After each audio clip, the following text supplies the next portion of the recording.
Good morning. It's an early one, a little earlier than we normally go, but we got a hot topic. I got my man EJ Daniels in the building with me.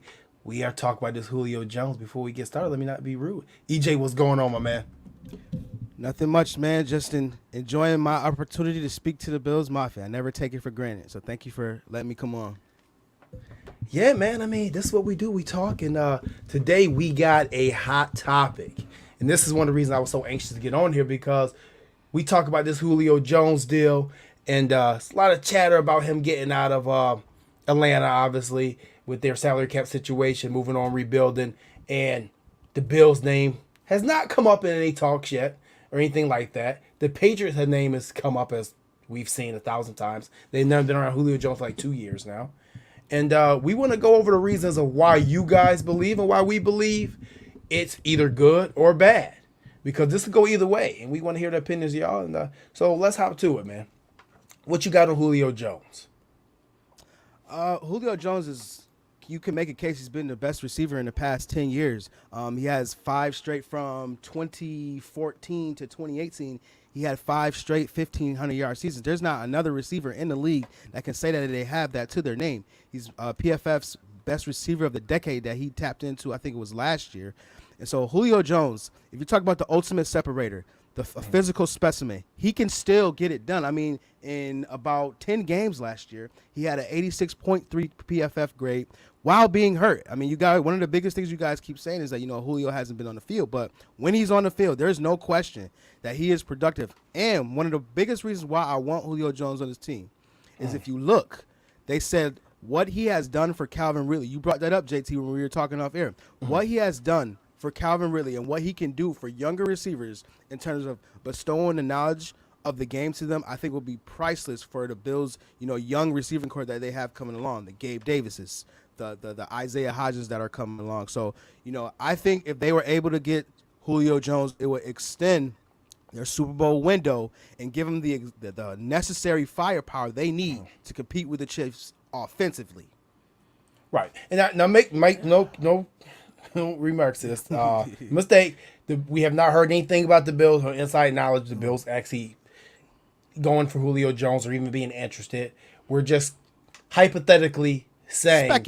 Speculating what it would cost, what it would do to the offense, pros and cons, because there's no move that just always just pros. I mean, besides Stephon Diggs. Stephon Diggs was right. 100% go, 100% pro. But, we want to weigh the options here. We also want to talk about today about how it will affect the Bills salary cap, what moves they can make if they did this move. So we just want to talk about around the things that have this is a solid discussion about this and see what we could come up with as a fan base and hear opinions. Because like I said, this is we got so many opinions right now. A lot of people are saying no. Some people are saying good. Some people say we don't have cap space. And I've actually had a couple scenarios where I've shown how we can get the cap space to get him. Because getting Julio Jones, the Bills have to free about $10 million in cap space to bring his contract in. Yep. But there's a couple ways you can fix that, and I'll go over that in the show. So from my end, this morning I got up and I wanted to create, and this was a conversation we were having yesterday in our chat, was what hypothetically will we have to give up to acquire a Julio Jones? So this was a scenario that I came up with from researching and hearing different things of what teams were offering the Falcons and what they were looking for. So my scenario here, I gave up Cody Ford, who I think is gonna lose this training camp battle to Forrest Lamp, to be completely honest with you. A third round pick, a sixth round pick for 2022, and the Bills receive Julio Jones.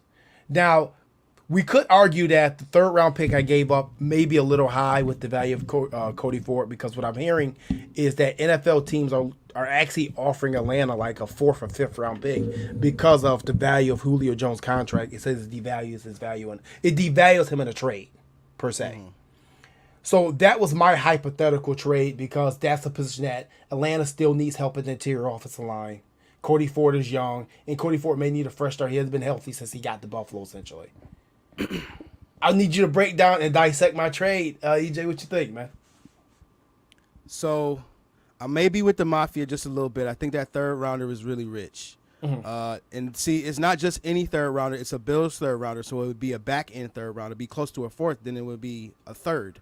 You know, so honestly, third and fourth round picks are honestly dudes that can contribute right away. But honestly, this is the way I'm looking at it currently. And my man Kevin is right. I was just talking to Kev. He says, where do you free up 18 mil? That's the main question. Now, you could give up Cody Ford. I like giving up Cody Ford. I like the third, and I like the 6th round pick. Now, I can see Atlanta asking for Gabe Davis. And here's my thing. So I like this trade, but I just personally think Atlanta's going to ask for more simply because they can ask for more, and simply because Julio Jones is a player with his magnitude that you can ask for more. He is 32, but go back and look at his numbers. Even look at the numbers you guys said he was hurt. He's still productive. I told JT, if they hypothetically ask for Gabe Davis, as much as I don't want to do that, I say give him up. Give him up and bank on the fact that Chad Hall can develop Isaiah Hodgins into being the same way Gabe Davis was this year and to make him better. So if you got a 3-wide set of Diggs, of Julio, and of Cole Beasley, I honestly do not see any defense, zone or man, being able to cover that adequately. Now, Gabe Davis, Diggs, and Beasley, that's like, But if you got Julio Jones, Diggs, and Beasley, that's uncoverable right there. That's the firepower they need to compete with the Chiefs. And Josh Allen will have a field day throwing it deep to Julio Jones. There's not a route on a tree that Julio can't run, and there's not a spectacular catch that Julio can't make still at 32.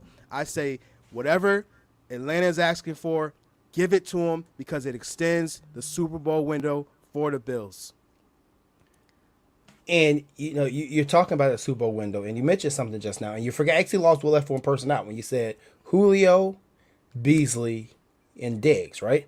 You did. Right. You left out Emmanuel Sanders. I didn't leave him out, but is he going to get more snaps than those three? No, like, but I'm just adding. That's just another piece to the pie. Right. I see what you're saying, right. Yeah, it's like Emmanuel Sanders, your 4th receiver. And on any team, if Emmanuel Sanders your 4th receiver, you're not doing too bad, even at 34 years old. So, I as I go back and I dissect them on, I'm like, maybe the 3rd rounder was a little high. And I know some people are saying, oh, the Falcons will command a 1st round pick for Julio. I don't see it. At 32 years old, and you need to get his contract off the books, I just don't see it. I don't see anything higher than a 2nd rounder. My next question is going to be what the Patriots being interested put Brandon Beane in a potential bidding war inside the division for Julio, because I think that's also a topic that no one's talking about. Yeah. You bring up a great point, but here's my thought process on it. So the Patriots just drafted a quarterback, Mac Jones from Alabama, and they currently have Cam Newton, who they say would be their starter. Now, if Julio were to go there, right, do you think that Julio has an opportunity to actually win a Super Bowl? Because at this point, at 32, that should be what Julio's focus is, and I would think he would have a say in where he was traded to. Now, Atlanta is in a situation where they is still over the cap, and they have to get rid of players. They were over the cap going into the draft, so they have to do something. They are in a place where they have of desperation, pretty much. So even if they did go to New England, I don't think Beane would be hard-pressed to be like, oh, I got to outbid for this guy, because it doesn't change the play that they would have at quarterback. I mean, Julio Jones has benefited from playing with Matt Ryan, who's arguably a top 10 quarterback since he's been in the league. The Patriots currently don't have that. I don't care. I like Cam just as much as anybody else, but I don't care what it is. Like, you have to have somebody, who can get him the ball accurately. And even if he went there, I think he would just be wasting his career away instead of going and playing with the quarterback that was comparable to Matt Ryan. And that's the thing. When we talk about him going to New England, and I read an article yesterday, I don't know how true it is, that he said he would love to play with Cam. And I'm just like you. I'm like, why? Mm-hmm. Why? And I mean, I was the biggest Cam Newton supporter since Auburn. Boy, he's a shell of himself. His body's decayed. It's rotted. His shoulder's done. So why would you want to go to New England? And I keep saying this. I understand they have 2 tight ends. I understand that they have a solid running back in Harris. But if Tom Brady ain't walking back through that door, that Super Bowl window is all but shut, in my opinion. Right. And then I keep saying this. There's a pre-Brady Bill Belichick and a post Brady, Bill Belichick, and both of those versions of Bill Belichick are under 500, and it's going to stay that way. But I don't want to get too far off topic. You know, I just think that Julio come to Buffalo, like you said, you have to look at what the Chiefs have done this offseason. They've added Orlando Brown. Another guy we didn't talk about, they drafted Creed Humphrey. Yes, they in did. the mid rounds. Yep. You've added Joe Thuney. You just traded for Mike Hughes for the secondary. The Chiefs have arguably gotten better from the last time we've seen them. What are your thoughts on, are we close to the Chiefs? Is this a move we make? And without Julio, how close are we to them, to beating them? And with Julio, where does it put us with them? With Julio, definitely brings you closer. Like I say, he gives you a deep threat element that Diggs can provide, and also obviously that Julio can provide. I don't see a guy on the team, even though Gabe Davis had a lot of deep receptions this year, he hasn't shown me that he can be a consistent deep threat. I mean, it's 1 year of production. He did do it, 5 receiving deep touchdowns that led all rookies, but he would definitely give Josh, and Josh can get it out there. And that's the thing. Josh can get it out there accurately. So they would be closer in that aspect. Currently, as the roster is constructed, and I've said this many times before, I do not think the Bills are close to the Chiefs. They're there, but they're not where they need to be. What the offseason has told me is that the Bills are going to run it back. They're going to run it back with the main core that they had. They added Rousseau. They added Boogie Basham. So they did add something of pass rush. But honestly, Bills Mafia, do you think that they're going to give you the type of impact you need to alter the Chiefs one way or the other? That's the question you have to ask yourselves, because like JT just mentioned, they improved their O-line from a talent perspective. From a high ceiling perspective, they improved their O-line. So now you're relying on 2 rookies. What is the other one? The Adobo that they signed from Carolina. You're relying on these guys to try to get pressure on Mahomes now, because that's what you said was the issue. So I don't see, if they make this trade, they'll be closer to the Chiefs. If they don't make this trade, they'll be the same place they were last year. That's my honest opinion on it, man. Okay, so if the Chiefs didn't make the moves they made this offseason, I would say Buffalo would be right there, because I said as I was telling you before, I think 3 times a charm. And what I mean by that is, when you see a team 3 times, the third time normally it doesn't go in the winning team's way the first 2 times. But you can argue the fact that this Chiefs team may be more of a power run team next year. Not saying that they're going to commit to the run, because I still think Mahomes is going to be out there slinging it. But after seeing what happened at the Super Bowl, you may see a more power run game, which is why you brought in Joe Thuney, why you brought in Orlando Brown, why you brought in Creed Humphrey. So you may not see the same Chiefs team. You may see more of the Chiefs team you saw in Week 6 than you saw in the AFC Championship game. And either way, both teams beat the Bills up. Yeah. Let's be honest. Both teams beat them up. When it comes to Julio Jones, the Chiefs played man coverage against you. And if this is our measuring stick, this is just our measuring stick, I guess, if you want to call it. That's what it is. If this is what we're measuring against, they played man coverage versus you in the AFC Championship game. They said, we're going to beat you up at the line of scrimmage. We're going to bring Tyrann Mathieu around the line of scrimmage, and we're going to drop our other safety back, and we're going to make you beat us. Now, mind you, yes, Cole Beasley played with what we know now is a broken leg. Yes, Stephon Diggs played with a torn oblique. Yes, John Brown barely played all season and came back. It was kind of non-effective in that game, and we still didn't have any production from our tight ends. But if you add a Julio Jones, I dare you to play that same defense you played against Julio Jones, Stephon Diggs, and Cole Beasley at this point. I dare you. And if you do, good luck to you. If you can win that way, by all means do so. But I think you're looking at a game where both teams are putting up 40 points, possibly. Yeah. That's a great point that you brought. Julio alters the coverage by himself. Yes. You have to put that safety on the hash to go over him. So now, like you said, you want to sit and you want to press us now. Now that when they play cover 1 and they got that safety over the top of Julio, now we got Diggs one-on-one. This is all barring, that all these guys can stay healthy. So I like it from this perspective, adding another wide receiver piece. As you saw throughout the season, the Bills wide receiver core took some major injuries, and it caught up to them, at the time that they needed, them to step up, because they couldn't, because they were all hurt. So if I add Julio, if I get Emmanuel Sanders, Cole Beasley, Diggs, Hodgins, all these guys, and get some more tight end production. Now I have legitimate weapons that I can go to, and I don't need to force the ball to Stephon Diggs 15 times. I don't need to force the ball to Cole Beasley 10 times a game. I have a plethora of options, and I can keep these guys healthy throughout the season, because that's the biggest thing with all these guys, not just Julio Jones. Like Stephon Diggs, as he told you, he was hurt. Cole Beasley had been hurt. He broke his leg.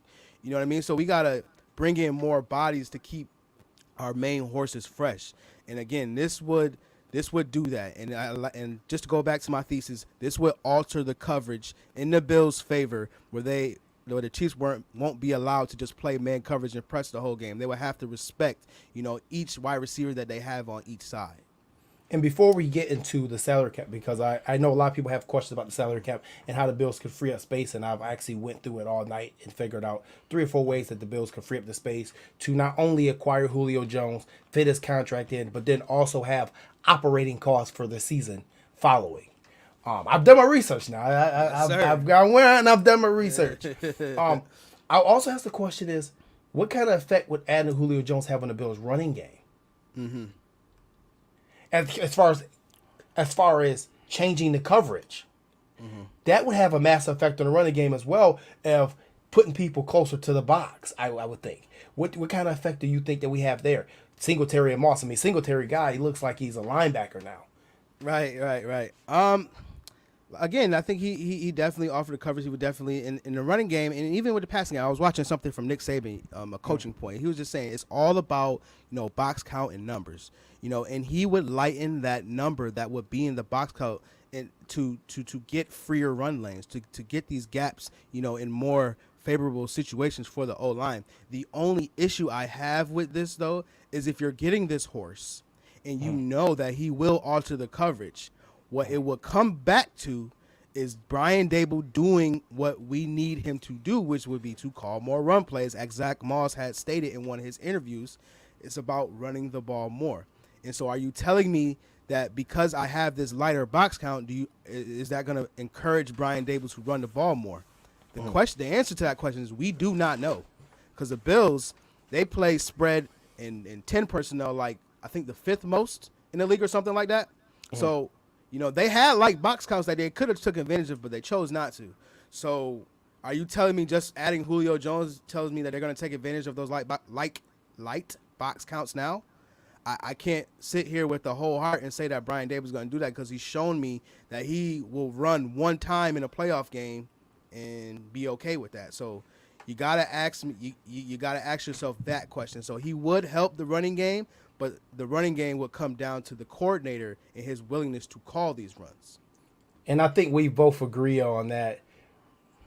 If we ever see Brian Dable run the ball 27 times in a game, I mean, yeah. I think it shock us both. It either gotta be raining, and even when it's raining and windy, he's still chucking it out there. Still chucking the ball, bro. I couldn't believe that he only ran the ball one time in that Ravens game, bro. It's just like I think the last time I seen Brian Dable run the ball, I think was and I don't even know if he was offensive coordinator. It may have been Dennison. Was that Colts snow game, man? Yeah, man. Oh my gosh, man. Brian Dable in the run game, he like allergic to it or something, bro. Yeah. I don't know, man. Before we get too far, I want to give a shout out to our friends over at Discover 716. Discover 716 is a nonprofit organization with the mission to help local small businesses in the non-for-profit community thrive by helping them market themselves and build their brand at no cost. To achieve this mission, we have created internships for college students in a collaborative work environment and paired them with the local non-for-profit and small businesses. So make sure you guys donate to Discover 76. They're doing a great thing. As you see, I'm rocking a shirt today. My guy over there, Damian Spile over there, Discover 716. Always looking out for Cold Front Report here. So I was talking about the salary cap a little bit. Mm-hmm. And I know this was a lot of questions about how this could fit in and things like that. So if the Falcons trade Julio Jones, it will be... I believe $7 million penalty to them post June 1st trade, which will bring his cap number to his new team to $15 million. The Bills have about what, 3 to 4 million, probably about $4 million. It's like $3 million, 3.1 if I'm not mistaken. Yeah. So we'll call about $3 million in space, so that, meaning that the Bills would have to free up $12 million in space. So trading Cody Ford in my scenario would bring it down to you need 10 to get him under the cap. So if Julio came to Buffalo, the first thing I would immediately do is I would immediately, and like I said, I don't like playing with the salary cap, but sometimes you have to do what you have to do. I would turn $6 million of his $15 million cap hit into a roster bonus immediately. So that would bring Buffalo down to, I think, was that $4 million over the cap now? Mm-hmm. I would look to see which team, and this is, I call this the Brock Osweiler mm-hmm. Contract ideal theory, if you want to call it that. I would find which team has the most money in the NFL. So maybe it's a Jacksonville. Maybe it's either Jacksonville. So what I do is, and I know people aren't going to like this, but I would then trade A.J. Klein to Jacksonville. I would trade A.J. Klein in a 2024, 2023 if you want. Not next year's 6th-round pick, but the following year's 6th-round pick to the Jacksonville Jaguars for that same year's 7th-round pick. The reason I do that is because if you look at A.J. Klein's contract and the way it's structured, if he's released, it's almost like you only save about $3 million in space, but and you get a $3 million penalty. If he's traded post June 1st, you save $5.5 million with only a $1 million cap penalty. So now that gets you to what, about $1 million over the cap. Somebody in that D line is not going to make it. Yep, whether it's Addison, Hughes, mm-hmm. Butler, there's not room for everybody. So you can get rid of these guys. Want to get rid of one of these guys for operating space. I'm on the fence where I say I think it's more likely to be Jerry Hughes because he's the only one that can get you return value in a trade. Mm-hmm. And I don't know his impact is much. If his impact is much higher than Mario Addison, to be completely honest with you. Oh, it definitely is higher though. Don't do that. It's definitely higher. Don't do that. Don't be on here disrespectful. His value is most certainly higher than Addison's. Come on, don't do that, bro. Right. Well, either way, somebody has to go. So whether you get rid of Jerry and Vernon Butler right there alone, that will save you $10 million to give you $10 million for the season for operating cost. And as we know, the Bills normally like to at least roll over $5 to $7 million into the next cap next year. Mm-hmm. The only problem with Mario Addison, I know a lot of people are going to say Mario Addison is the first one you get rid of. Well, when they just restructured his deal, you just upped his cap penalty. So you don't really gain anything from getting rid of him or Star Lotulelei. But that was my scenario: trade this deal, Cody Ford, and I'm trying not to give up Gabe Davis in my scenario. I'm trying my hardest. I don't want to do that, bro. I don't want to, but you may have to. They're gonna ask. Of course they're gonna ask because they're gonna look at Ridley and Gabe and say, hey, we want to have Gabe Davis and Ridley as a pairing with Kyle Pitts for the next 6 years. Wow. Which could be dangerous when you really look at it that way. Mm-hmm. So I'm trying not to give Gabe Davis. In my scenario, I'm still giving up Cody Ford because I don't feel like the Falcons have the leverage. I feel like they're not working with any leverage because of A, Julio Jones' age, B, his contract, and 3, we know y'all need money down there in Atlanta. Mm-hmm. Okay? We know y'all need some money. Yeah. You can't play us. Yeah, it's just strictly what it is. They cap strapped themselves with that Matt Ryan contract. They're paying him $40 million, I think it is. That's his cap hit. It's $40 million. Mm-hmm. And they can't really. They wanted to trade him, but they can't because that cap penalty is so high. So it's unfortunate that they have to give up their best receiver, but it just is what it is at this point. And I think the Bills should take care of that. The only issue I see with your scenario is being willing to be a wheeler and dealer like that to get other teams involved to bring Julio to Buffalo. Being to me is a very conservative type of GM where he is not going to go after you. Like if the number is right and we have mutual interest, then you can come to Buffalo. The only guy I've really seen him go get was Stephon Diggs. You know what I mean? That's the only guy I've seen him go get. But any other free agent that's on the Bills roster, can you say that he's actually went and got him? Like he done did some high level wheeling and dealing to get this guy. I haven't seen it yet. So that's the only reason. That's the only issue I have with the trade. Bing's willingness to pull a trigger like that. Mm-hmm. Well, I mean, the thing is, he said he had to get creative. Mm-hmm. And I mean, if I'm Brandon B and I'm sitting in this office, and I think we all went into the offseason saying, oh, well, the Chiefs are screwed with salary cap space. And lo and behold, here we go. They've added like 5 new people. That's like, wait a minute. Where did you find this money? Right. Where did this money come from? So wherever PPP loan that the Chiefs got, Brandon Beane better be putting his application into the SBA as well. Right. Because, like I said, you do not want to get left behind. Because I mean, right now, I think the Chiefs are the clear-cut favorites in the AFC, as constructed. As currently constructed, absolutely. Like I said, the fact that the Bills told me that they were just going to run it back, I was definitely a little disheartened. That was his strategy. When they signed Levi Wallace back, that told me that they was ready to run it back. That was telling me. Listen, that told me that they was all in on running it back, bro. I was like, son, there is no way that you telling me that Levi Wallace has your cornerback too, that you straight with that going up against that high-powered Chiefs offense. And look at the Chiefs, who they drafted again. They drafted Cornell Powell from Clemson. He was one of the most underrated receivers coming out in the draft, and he will make a huge impact for them. You know, so I am not confident in the Bills' chances of beating the Chiefs right now. The only thing I will say, Bills Mafia, that will give me more pause, more optimism, is if the Bills showed me early in the season that they would be committed to running the football to keep them off the field. Because you could play all the zone defense you want. The Chiefs scored on every possession but one, playing the same defense. Then towards the end of the second half, they started blitzing them, and it still didn't work. So you got to, like you said, now we got to get creative now. So how do you keep a high-powered offense off the field? You run the ball.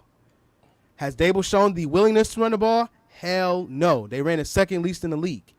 So I'm not confident in the Bills beating the Chiefs at this moment in time, currently constructed. And then again, as I said, they raised the floor of their O-line, adding Austin Blythe, adding Spencer Brown, adding Creed Humphrey in the draft, and then adding Joe Tooney also. Like they're showing that they're going to keep getting better. So they're going for it. And they didn't really add anything to the defense. They said, man, they pretty much said, screw it. We about to just try. We're going to try to score 45 points. That's what we're going to do. And I think the Bills need to be in the same mindset. Yeah. But and that's the thing. It is Beane's mindset. Because I remember me and you had a conversation, and you were like, the Bills pretty much do what they're comfortable with. This would be like going and get Julio Jones would be a move that isn't comfortable because they would have to do a lot of wheeling and dealing. And so I just feel in my heart that Beane's going to have to do too much wheeling and dealing to make this work. And it's not a guy that he's comfortable with in my estimation. So I just think he's just going to be like, F it, we just going to go with what we got. We're going to rely on some of these young guys. We're going to rely on our coaching staff, to get us over the hump when you got a horse. Julio is still a horse at 32. It's not like he's ancient.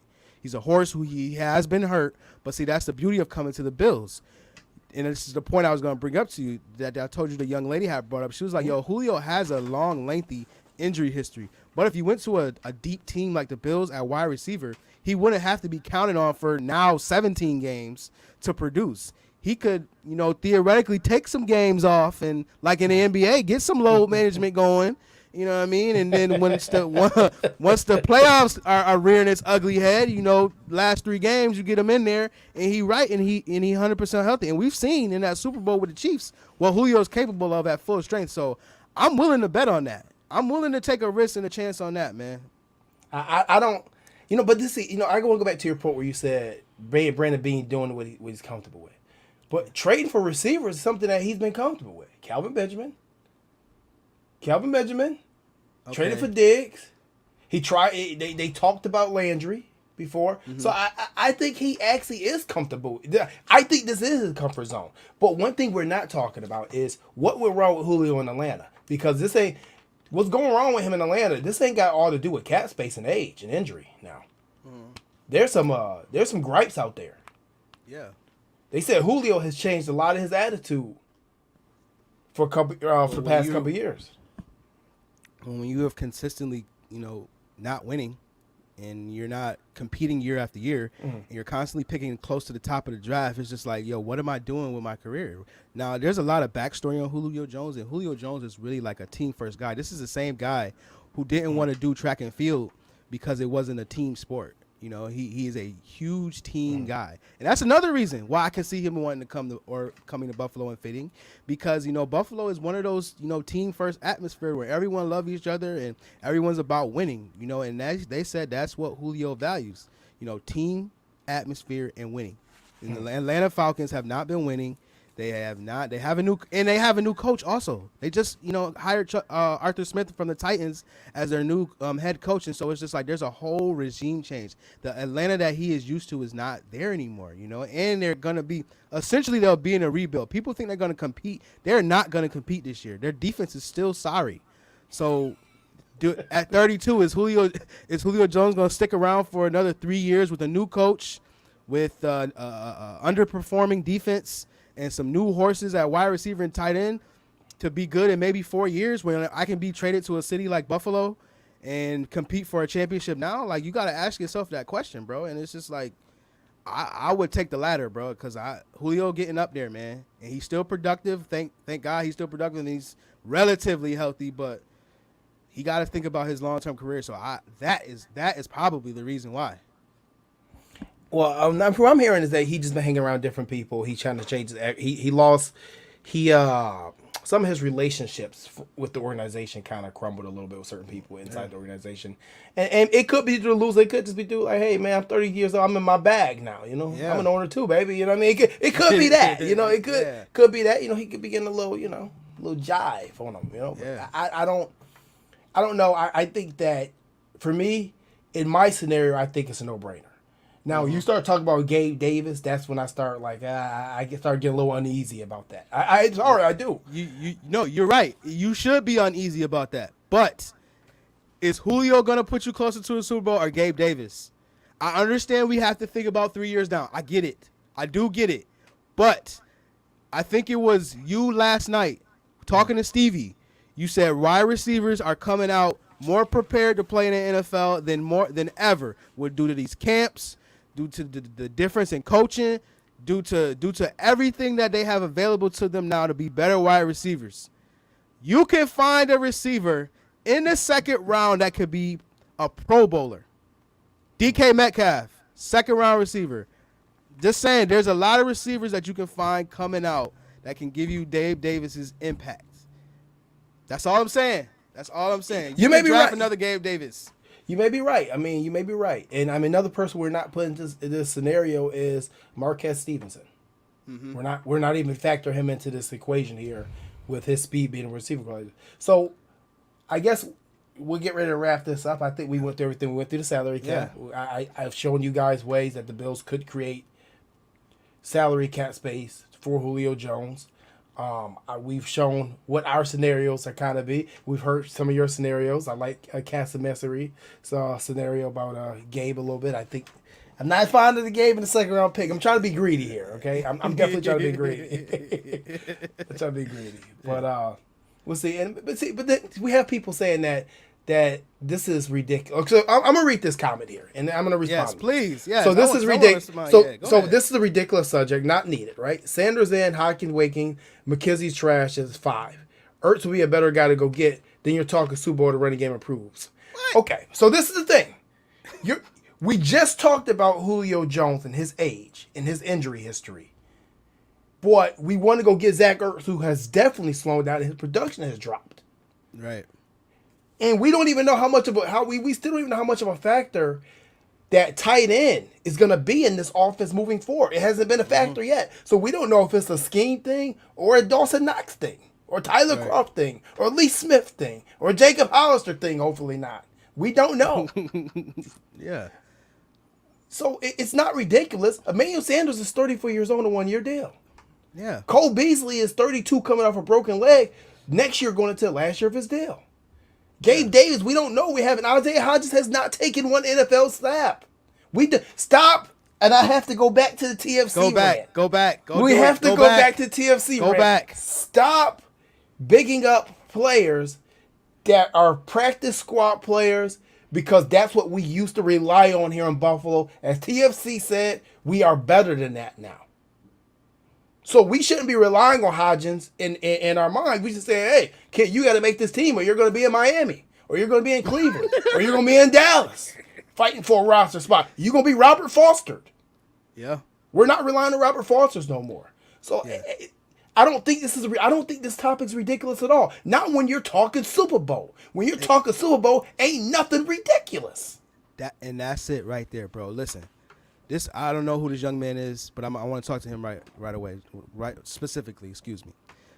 Wide receivers is like arguably the second most valuable position on the field, right? The Chiefs, for all intents and purposes, aired out the Bills, right? Why not? Why are we talking about it's ridiculous to add one of the greatest weapons in the past 10 years, bruh? He's been hurt. I will give you that. But go look at his numbers.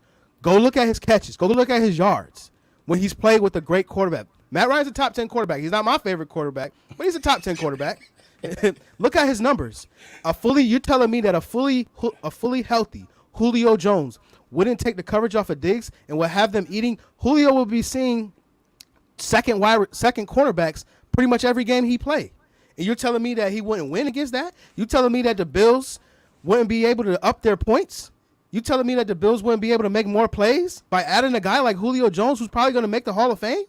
But you talking to me about Isaiah Hodgins and Zach Ertz. I like Zach Ertz, and I clamored to get him there. But tight end isn't as valuable a position, especially in this offense, than wide receiver would be. The Bills, again, I'm going to say it again, the Bills ran the second least amount in the league. They had the fourth highest graded offense, and they had like the third or fourth highest graded pass offense. You're telling me that a generational receiver wouldn't help that?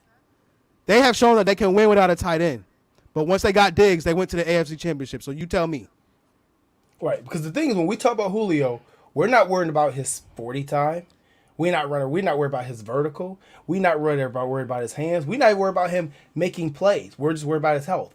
But I take you back to the fact that Buffalo has the number one training facility and training staff in the NFL for the past 3 years. I've sat on this desk on this show, and I've talked to Lorenzo Alexander about this exact topic and how innovative that our Buffalo Bills training staff is. So they may add years to Julio Jones. You hear so much talk in NBA about the Phoenix Suns training staff and why players go there towards the end of their run, because they can get an extension of years and get them up to full ability. Well, we can do the same thing here in Buffalo. So, like I said, as I asked you, Bills Mafia, as Suge Knight once said, and Snoop said, you ain't got love for the West Coast? We ain't got love for Julio. Oh, man. You know, Yeah, man, listen. You got to do what I am not going to poo-poo on the Rams. And why do I bring up the Rams? Because people poo-poo on the Rams because they gave away a lot of their first-round draft picks to win now. How many teams have the opportunity currently in the NFL to actually win a Super Bowl? I can name about, 3, maybe? Tampa Bay, Chiefs, Bills, Ravens, maybe. But that's it. Green Bay, if Aaron comes back. So, I mean, so, I mean, the Bills are in a spot that they haven't been since I was born in the 90s, bro. So the fact that you're discouraging the Bills brass, and I bring this up all the time, and everybody thinks I'm crazy for saying it, but Brandon Beane shows you that he watched social media and he watched what y'all say. So you telling me you're discouraging the Bills from going out and getting one of the best receivers to ever play this game? When the Bills have, like he said, had one of the best training staffs and can add years to his career? You're telling me that the Bills shouldn't go get it right now to go to the Super Bowl? I can't get behind that, bro. I can get behind that you wanted to use youth, but I'm about getting it now because they have a window to get it now. And if you got the window to get it now, go get it, bro. For real. About 4 years ago, Jacksonville Jaguars thought they had youth on their side. It collapsed in one season. You had a 25-year-old quarterback, 26-year-old quarterback blows. You had a 23-year-old shutdown corner. All your receivers were 24 and under. It collapsed like that. It can you when you have the window, that's the window. When it shuts, it shuts. Yes, you gotta get it, bro. So don't wait. Do I think the Bills could still make more moves and possibly get closer to beating the Chiefs without Julio? Yeah, there's more moves to be made. As Brandon Beane has always said, there's always moves to be made. And I go back to your point, Brandon Beane does not have a social media. Everyone has a social media in 2021. Yeah. He has a burn. There's a Brandon Beane burner out there somewhere. He got people. He said on the PFF interview. He got people watching social media. He said that. That's how he found out Diggs wanted to be traded. Right. So he watches. CFR was one of the first things last year to put out to Stephon Diggs. Is he bad news? Mm-hmm. And so I know Brandon Beane got the Stephon Diggs idea for me. I'm taking full credit. Yes, That's sir. right. Take that credit. Yes, take that credit, bro. No, he's done a phenomenal job, and like I said, he said he leaves no stone unturned, and I do believe that. So I do believe he will gauge this. I believe he will contact Atlanta and see what the gauging is, even if it's just to see what is Miami possibly going to have to give up. What is New England going to have to give up? What would the Jets possibly give up in this scenario? Because I think he goes that far to dissect what he's doing. That's how far I think Brandon Beane goes to do his due diligence for his job. He checks in to see, hey, what is my rival going to give up as well? So we'll see what happens. But if it came to the Bills giving up a mid-round draft pick and possibly Gabe Davis, I hate to do this. I hate to do this. Do it. Give it up. I do it. I definitely trade Cody Ford in a minute because Cody Ford ain't been on the field since he got here. You can find it right. You can find another guard, bro. Yes, we got one. Forrest Lamb got about it. Exactly. You can find another guard. So, but yeah, man. Other than that, I mean, it was a great show. Any final thoughts on this, Julio? Nothing. Buffalo hasn't been in this spot in a while. They haven't been in this spot since the 90s, literally where they have a legitimate shot at winning a Super Bowl. I'm going to say it again. Everybody poo-poos on the Rams for going to get it at the moment that they need to get it, but since Buffalo has this window, since Buffalo has this opportunity, since Buffalo has the quarterback, the team, the city behind him, why would you not want your GM to go after one of the best receivers in the game in the past 10 years to propel his offense? Offense is what matters in the league, period. That's what it is. Defense doesn't matter. Just be honest, defense don't matter. Your efficiency in the passing game is what matters. And Julio will make this passing attack more efficient than it already is. Go get that receiver. Go get yourself a bigger window to go win your Super Bowl. That's it, man. That's it. Yeah. But this is a great episode. Make sure you guys are getting over to www.coldfrontreport.com. Check out all the great articles. Make sure you guys are liking and subscribing if you're watching this on YouTube. Please feel free to share it on all social media platforms. If you ever interested in working with Cold Front Report, hit us up and see if we can figure out something that we can do. We actually are for the people. You know what I mean? Yes. We legit believe in that. Yeah. I think me and EJ are both in on Julio if we can get it done. The cast space and stuff like that. We in on it, man. But yeah. We don't know when we'll be live again. We'll see. Make sure you guys are checking YouTube. The Greg Bouchers, the sports bully, started his pressing coverage this week. Couple good episodes. First debut episode with my man EJ right here on it. Yes, so sir. Stay tuned. Like I said, once again, please give it www.coldfrontreport.com and follow us on all social media platforms. And please stay tuned for the second annual Mafia Homecoming Party. We lining it up. If you guys were at the first one, you saw a picture from the first one, you ain't going to miss this. So, hey, guys, as always, this is the Cold Front Report. I'm your host, JT. Got my guy with me, EJ Dayans, in the building. We out here. Julio! Yes, sir.